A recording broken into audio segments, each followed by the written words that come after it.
अक्सर सोचते हो ना कि अल्लाह कुन कब फरमाता है, वो तुम्हारी मनपसंद चीज़ पर राज़ी कैसे होता है।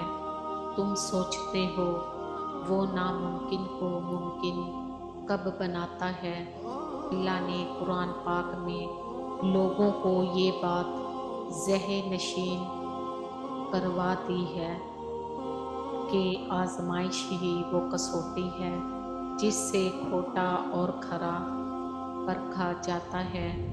खोटा खुद ब खुद अल्लाह की राह से हट जाता है, यानी बेयकीन होता है, और खरा छांट लिया जाता है ताकि अल्लाह के सारे इनामात उसे नवाज दिए जाएं। कुरान पाक कहता है कि अल्लाह जो कुछ करना चाहता है इसके लिए वो गैर महसूस तरीके से असबाब व ज़राए फराहम कर देता है।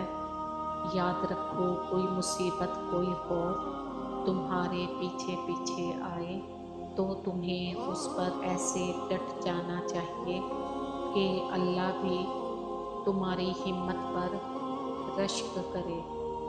कुरान पाक कहता है कि जो लोग मेरी हिदायत की पैरवी करेंगे उनके लिए किसी खौफ और रंज का मौका ना दूंगा।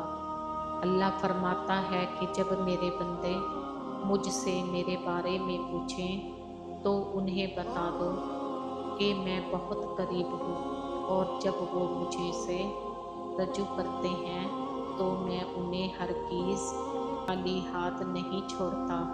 सुनो, कभी भी परेशान मत होना, क्योंकि जब भी मुश्किलात आती है ना, तो याद रखो उनके साथ अल्लाह की मदद भी तैयार होती है। जब मुश्किल में तुम अल्लाह के साथ होते हो ना, तो वहाँ हमेशा उम्मीद की राह भी रोशन होती है।